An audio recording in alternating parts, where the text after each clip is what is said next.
అందరికీ నమస్కారం. మీ అందరికీ మనస్ఫూర్తిగా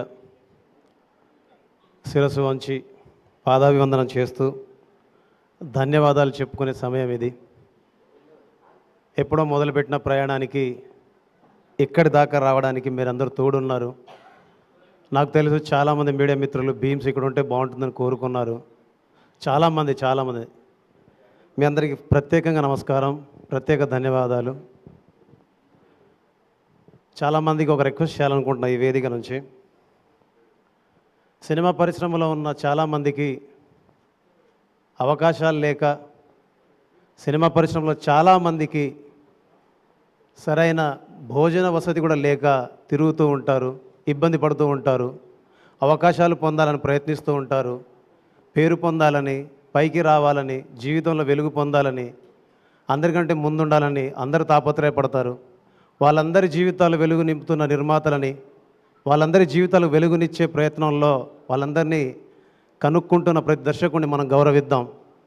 ఎందుకంటే చాలామంది కడుపు నిండుతుందంటే ఒక నిర్మాత బాగుంటే నిండుతుంది. చాలామందికి అవకాశాలు దొరుకుతున్నాయంటే ఒక దర్శకుడు బాగుంటేనే దొరుకుతాయి.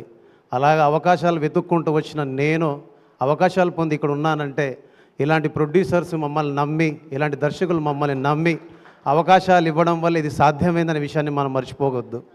ఒక నిర్మాత నిలబడి ఉంటేనే మాలాంటి వాళ్ళందరికీ నిలబడతారు. కానీ ఇవాళ బయట చూస్తుంటే ఒక నిర్మాత సినిమా తీయాలంటే భయపడే పరిస్థితి వచ్చేసింది. ఒక దర్శకుడు ఏం ఆలోచిస్తే ఏం తీయాలో అనే ఒక కన్ఫ్యూజన్ స్టేటస్ వచ్చేసింది. అలాంటి స్థితిని కల్పిస్తున్న వ్యక్తులందరికీ, మిత్రులందరికీ ఒక విషయం చెప్పాలనుకుంటున్నా. మీరందరూ సహకరించకపోతే ఎన్నో వేల మంది కడుపులు కొట్టిన వాళ్ళు అవుతారు. మీరందరూ సహాయం చేయకపోతే, మీరందరూ దీనికి ప్రోత్సాహం ఇవ్వకపోతే ఎన్నో వేల మంది ఆశల్ని ఆవిరి చేసిన వాళ్ళు అవుతారు. విమర్శ ఉండొచ్చు, మీ నుంచి విమర్శ ఉండొచ్చు, మీ నుంచి మాకు ఒక సద్విమర్శ ఉంటే సంతోషిస్తాం. ఒక ప్రాజెక్టు మొదలవ్వడానికి, ఒక కథ సినిమా సెట్ ఎక్కడానికి, ఒక పాట బయటికి రావడానికి, అది హిట్ అవ్వడానికి ఎన్ని రాత్రులు, ఎన్ని పగళ్ళు, ఎన్ని సంవత్సరాలు, దాని వెనకాల ఎంత బరువు, ఎంత ఇబ్బంది ఉంటుందో మోసిన నాకు తెలుసు. కాబట్టి ఆ కష్టాన్ని భరించిన వాడిగా నాకు తెలుసు. కాబట్టి నవమాసాలు మోసి బిడ్డనకనే ఒక తల్లికి ఆ పురిటి నొప్పి ఎందుకు తెలుసు. కాబట్టి ఆ నొప్పి భరించిన వాడిగా మీ అందరికీ నా రిక్వెస్ట్ మాత్రమే చేస్తున్నాను తప్ప నేను ఎవరిని విమర్శించాలనో, ఎవరికి ఏదో సలహా ఇవ్వాలని నేను చెప్పట్లేదు. ఇవాళ మనందరం ఇక్కడ కూర్చున్నాం. ఇవాళ 5 వేళ్ళు ఇలా కడుపులో ఇలా నోట్లో వెళ్తున్నాయంటే దానికి కారణం ఒక నిర్మాత, ఒక దర్శకుడు, ఒక హీరో. వీళ్ళందరూ బాగుంటేనే మనం బాగుంటామని ఒక మాట గుర్తు పెట్టుకోండి ప్లీజ్. మీరు చేసే విమర్శ సద్విమర్శలా ఉంటే బాగుంటుంది. కానీ అది ఎలా ఉంటుందంటే చాలా తీసిపడేసే విధంగా, చాలా తీసిపడేసే విధంగా ఉంటుంది. అది సరైన పద్ధతి కాదని నాకు అనిపించింది. మీరందరూ ఒకసారి దాన్ని క్రాస్ చెక్ చేసుకోవాలని మనస్ఫూర్తిగా కోరుకుంటున్నాను. ఎవరి మనసుని నొప్పించి ఉంటే ప్రేమతోనే దాన్ని క్షమించండి తప్ప దీన్ని కూడా విమర్శలా తీసుకోవద్దని నేను రిక్వెస్ట్ చేస్తున్నాను. అండ్ ఈ సినిమా విషయంలో నేను ఫస్ట్ మాట్లాడాల్సింది కిషోర్ తిరుమల సార్. నాకు తిరుపతి వెళ్ళే అవకాశం లేకుండానే ఆయనే వచ్చేసారు తిరుపతి నుంచి. నేనేదో సరదాగా చెప్పట్లేదు. డే 1 నుంచి ఆయన ప్రతి విషయంలో, పాట విషయంలో, మ్యూజిక్ విషయంలో, సీన్ విషయంలో, ఎక్కడ ఏం కావాలో, నిజం చెప్పాలంటే నేను చేశాను ఈ సినిమాకి సంగీతం అనే దానికంటే కూడా నా వేలు పట్టుకుని ఆయన దిద్దించారు. ఈ ప్రతి సీన్కి, ప్రతి పాటకి, ప్రతి పదానికి నేను గర్వంగా చెప్పగలను. బికాజ్ అంత క్లారిటీ ఉన్న డైరెక్టర్. ఇన్నాళ్ళు ఎందుకు కలిసి పని చేయలేకపోయాను, ఎందుకు మిస్ అయ్యాను, ఎక్కడ మిస్ అయ్యాను అనుకునేవాడిని. బట్ ఈరోజు కలిసి పనిచేసి సంక్రాంతికి ఒక బ్లాక్ బస్టర్ని ఆయనతో కలిసి నేను పొందగలిగాను. Thank you so much sir.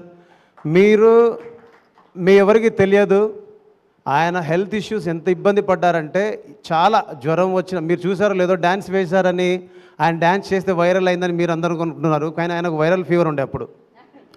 So అక్కడ అంటే ఎలాంటి సిచ్యువేషన్ ఉంటుందంటే మాట్లాడడానికి కానీ, ఎవరి గురించి చెప్పడానికి కానీ ఇబ్బంది పడే సందర్భంలో కూడా వచ్చి సినిమా కోసం నిలబడి ఈ సినిమా ఆడాలి, నిలబడాలి, ముందుకెళ్ళాలి అని ఆయన పడ్డ తాపత్రయం ఉంది చూడు, ఆ తాపత్రయమే ఈరోజు గెలుపుకు కారణం నేను బలంగా నమ్ముతున్నాను.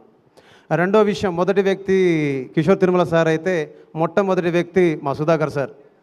ప్రతిరోజు వచ్చేవారు. వచ్చి ఆయనకు నచ్చింది ఏంటిది, ఎక్కడ మార్చాలి, ఏం మార్చాలి, ప్రతిదీ దగ్గరుండి కూర్చొని ఇలా ఉంటే బాగుంటుందని నాకు సలహాలు, సూచనలు చేస్తూ, ప్రతి విషయంలోనూ ఒక సహాయాన్ని, సహకారాన్ని అందిస్తూ ఒక ముందుండి నడిపించినటువంటి వ్యక్తి Sudhakar sir. Sir first time మీ బ్యానర్లో చేశాను, మళ్ళీ మళ్ళీ చేయాలనుకుంటున్నాను. మీకు అవకాశం ఉన్నప్పుడు నాకు చెప్పండి, నాకు అవకాశం వచ్చిందని తీసుకుంటాను. Thank you so much. And మా మ్యూజిక్ టీంలో వస్తే చెప్పుకోవడానికి ఫస్ట్ చెప్పాల్సిన వ్యక్తి స్వాతిరెడ్డి గారు. అమ్మ, మీకు మనస్ఫూర్తిగా నా థ్యాంక్స్. మీరు యూకేలో ఉంటారు, లండన్లో ఉంటారు, మీరు చాలా బిజీ ఉంటారు బిజినెస్లో. బట్ నేను అడగగానే, మీకు ఎప్పుడో నేను చేసి ఇచ్చిన పాటని నేను అడగగానే మీరు ఈ సినిమా కోసం, రవిదేవ్ సార్ కోసం నేను ఇచ్చేస్తానండి అని చెప్పేసి వాళ్ళు వీడియో మొత్తం షూట్ చేసి కూడా, ఒకసారి రండమ్మ, వాళ్ళు వీడియో మొత్తం షూట్ చేసి కూడా ఆ వీడియోని మొత్తం ఆపేసి నేను ఈ సినిమాకు బాగుంటుందని చెప్పేసి మేము అడగగానే మాకు ఈ పాట ఇచ్చారు. ఆ పాట ఈరోజు మీ వల్ల, మీరు పాడటం వల్ల చాలా పెద్ద హిట్ అయింది. అలాంటి హిట్ పాటను పాడినందుకు, మాకు ఇచ్చినందుకు మీకు స్పెషల్ థ్యాంక్స్ అమ్మ. అండ్ ఈ సినిమాలో పాట రాసిన దేవ్ పవార్, నీకు మంచి భవిష్యత్తు ఉండాలని కోరుకుంటున్నాను. సురేష్ గంగుల అండ్ మా Raghuram alias RR Dhruvan, thank you so much. And Bhanu sir, మన కాంబినేషన్ అని కాదు, మన కష్టం, మనం చూపించే ప్రేమ, మనం చూపించే ప్యాషన్ ఉంటుంది కదా, సో దానికి మనం మళ్ళీ మళ్ళీ కలిసి పనిచేయాలని కోరుకుంటున్నాను. ఇక ఫైనల్గా ఒక వర్డ్ చెప్పాలి. ఫైనల్ కాదు, నేను డింపుల్ హైతి గారి గురించి, ఆషికా గారి గురించి చెప్పాలి. మీరిద్దరు థియేటర్లో చేసిన డ్యాన్స్కి, నాకు వచ్చిన వీడియోస్కి, యాక్చువల్లీ నేను సోషల్ మీడియాలో ఉండను. చాలామందికి ఒక రిక్వెస్ట్ అండి, నేను ఎక్కడ ఉండను, నాకు ఏమీ తెలియదు. ఎవరైనా ఫోన్ చేసి లేదా ఎవరైనా ఫోన్లో వీడియో ఎవరైనా పెడితే తప్ప నాకు అది చూసి ఇది బాగుందని చెప్పుకోవడం తప్ప, ఇది వర్కౌట్ అయింది, ఇది అయింది అంటే నాకు తెలియదు అది. బట్ నాకు చాలామంది పెట్టారమ్మా మీ గురించి, మీరు చేసిన డ్యాన్స్ గురించి. Thank you so much. And నాకు గుర్తుంది, వాంబోవాయో షూట్ జరుగుతున్నప్పుడు ఇది చాలా బాగుంది, ఇది చాలా బాగుందని మీరు గట్టిగా చెప్పడం నాకు నచ్చింది. విజిల్ బిట్ చాలా బాగుందని మీరు గట్టిగా బలంగా వాదించారు ఆ రోజు. అండ్ నా హీరో, మన హీరో, నా దేవుడి గురించి ఒక మాట చెప్పాలి. నువ్వు మాట్లాడకు భీమ్స్, నువ్వు మాట్లాడవద్దు, నీ పని మాట్లాడాలి, నీ పనితోనే నువ్వు మాట్లాడాలని చెప్పేవారు ఎప్పుడు. అందుకే ఎక్కడికి వెళ్ళినా అందరూ అంటారు, నువ్వు ఎందుకు మౌనంగా ఉంటావు, ఎందుకు నిశ్శబ్దంగా ఉంటావు అని. ఆయన చెప్పిన మాటని తూచా తప్పకుండా పాటిస్తాను కాబట్టి నేను నిశ్శబ్దంగా ఉంటాను, సంగీతంతో శబ్దం చేస్తాను. అదే మీ ముందుకు వచ్చి మాట్లాడేటువంటి ఒక గొప్ప అవకాశాన్ని నాకు ఇచ్చింది అని నేను నమ్ముతున్నాను. అండ్ ఈ సంక్రాంతి లైఫ్లో ఒక స్పెషల్గా ఉండబోతుంది. బికాస్ నిన్ననే ఇదే వేదిక మీద మన శంకర వరప్రసాద్ సక్సెస్ మీట్ అయింది, థ్యాంక్స్ మీట్ అయింది. ఇదే వేదిక మీద ఈరోజు భర్త మహాశైలకు విజ్ఞప్తి సక్సెస్ మీట్ అవుతుంది. ఇంతకంటే ఒక జీవితానికి ఏం కావాలి, ఇంతకంటే ఒక సంగీత దర్శకుడికి ఏం రావాలి, ఇంతకంటే గొప్ప సంపాదన ఏం కావాలనిపిస్తుంది. తెలుగు ప్రేక్షకులందరికీ ఇప్పుడు అనిపిస్తుంది, చెప్పాలనిపిస్తుంది.